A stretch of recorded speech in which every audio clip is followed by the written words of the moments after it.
The 2026 World Cup is here. The matches are starting. The stadiums are lit. The opening ceremony at the Azteca is hours away. And yet, behind everything you see on the broadcast, behind the pristine pitches and the polished presentations, and the smiling officials shaking hands, a different picture is forming. One that no highlight reel will show you. One that the tournament's official messaging is working overtime to keep out of frame. Hotels with empty corridors. Fans locked out of the country they bought tickets to visit. A broadcast blackout threatening to keep over 1 billion football supporters in the dark, and a money dispute so ugly that just weeks ago, one American host city was threatening to cancel the entire thing over $8 million it had not been paid. This is the story FIFA does not want told, and we are going to tell every single part of it. If this is your first time here, and you want coverage that goes beyond the official story, subscribe right now and turn on your notifications. We are covering every angle of this World Cup that the mainstream broadcast is glossing over. Do not miss what is coming. Let us start with the hotels, because the hotel story is the one that cuts straight to the heart of what this tournament actually is versus what FIFA told the world it would be. For years, Gianni Infantino has described this World Cup in terms so grand they border on mythology. He calls it the equivalent of 1,000 years of World Cups. He says it is 104 Super Bowls rolled into a single summer. He promises it will generate $30 billion in economic value. He tells host cities to prepare for the wave of a lifetime, and so they do. Hotels across Boston, Dallas, Los Angeles, Philadelphia, Seattle, and more hire additional staff. They raise their projections. They invest in upgrades. They hold rooms, sometimes thousands of them, waiting for the flood of international tourists FIFA says is coming. The flood is not coming. Right now, a survey conducted by the American Hotel and Lodging Association, the organization representing over 32,000 hotel properties across the United States, reveals that nearly 80% of hotel owners and operators in World Cup host markets say bookings are tracking below their initial forecasts. In Kansas City, the figure climbs even higher. Between 85% and 90% of operators say demand is trailing a typical June or July. Hotels there are not reporting a World Cup boost. They are reporting numbers that feel like any ordinary summer. The words used in that report are devastating. Many respondents, it says, describe this tournament as a non-event in their cities. A non-event. The FIFA World Cup, the most watched sporting competition on the face of the earth, a non-event. And then the report explains why. 2 causes rising above all others. The late release of rooms that FIFA had been blocking for its own operational use, which sent false demand signals to the entire industry, drove prices artificially upward, and caused hotels to overhire and overspend. And weak international fan travel. Weak. That word is not accidental. It is the polite way of describing something much more uncomfortable. It is the hospitality industry's way of saying that the international fans FIFA promised are not arriving in the numbers expected. And the reason many of them are not arriving is already well known, even if FIFA is not saying it out loud. Because right now, fans from Senegal cannot attend their team's World Cup games in the United States. Senegal, a nation whose supporters are among the most passionate, most colorful, most joyful presences at any tournament they attend, is subject to a partial United States ban. Their fans, without visas obtained before the ban came into force, cannot enter the country. Fans from Ivory Coast face the same barrier. Fans from Iran and Haiti face a full travel ban. Unable to attend any of their team's matches on American soil, regardless of what tickets they hold.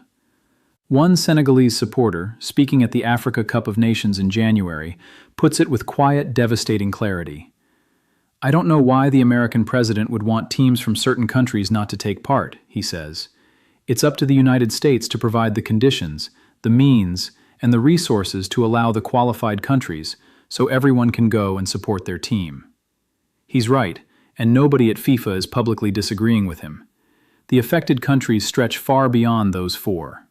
Right now, fans from Brazil, Morocco, Algeria, Cape Verde, Colombia, Egypt, Ghana, Jordan, Tunisia, Uruguay, and Uzbekistan are all navigating a visa environment described by immigration lawyers as uniquely hostile. Tour operators are reporting widespread uncertainty among clients.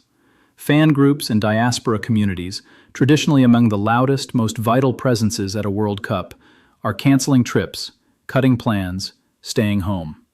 Not because they do not want to come, because the system tells them they may not be welcome. And now consider what this means for the atmosphere inside those stadiums. The World Cup's greatest gift to the watching world is not the football alone. It is the color, the noise, the flags, the faces, the chants that travel with fans across continents and fill stadiums with something no domestic game can manufacture. That energy is what makes the World Cup the World Cup. And right now, the visa crisis is quietly hollowing it out.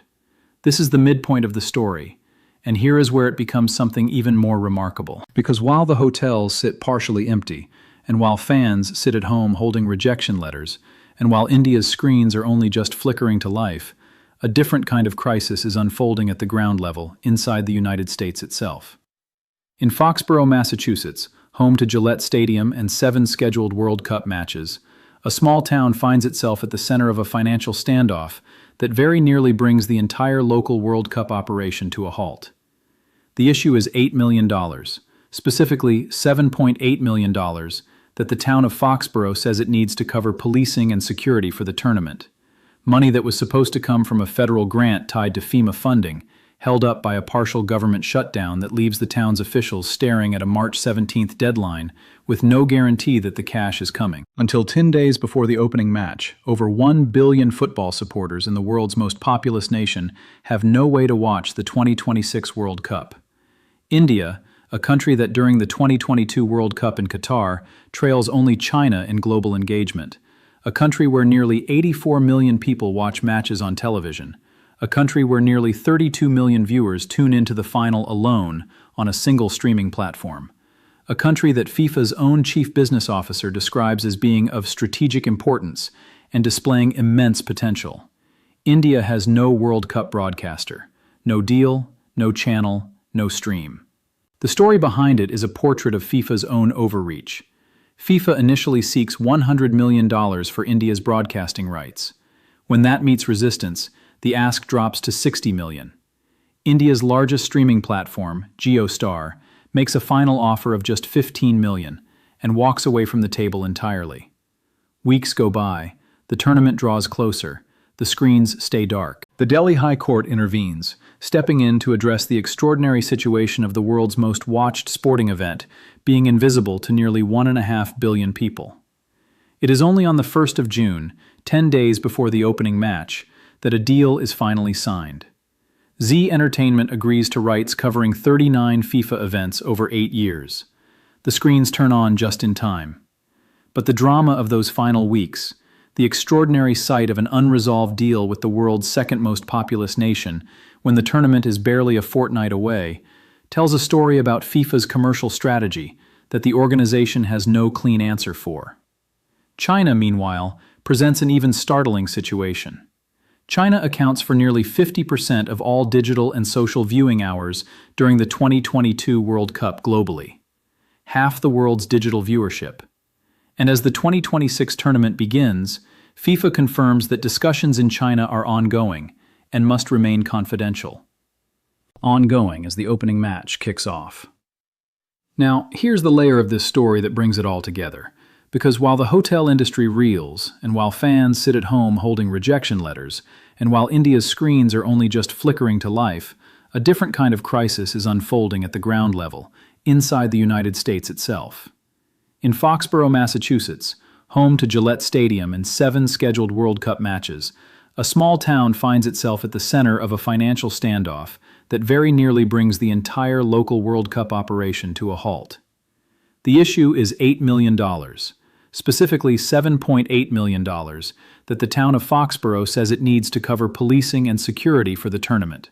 Money that was supposed to come from a federal grant tied to FEMA funding, held up by a partial government shutdown that leaves the town's officials staring at a March 17th deadline with no guarantee that the cash is coming. The town's select board chair speaks with striking plainness. It's the equivalent of 7 Super Bowls here and 39 days of coverage. We have to secure that facility for 39 days straight. He is not wrong. The World Cup is not the Super Bowl. It is 7 Super Bowls back-to-back on the same patch of ground, and somebody has to pay for the security. And for weeks, nobody can agree on who that is. The entertainment license, without which not a single match can legally be played, is withheld.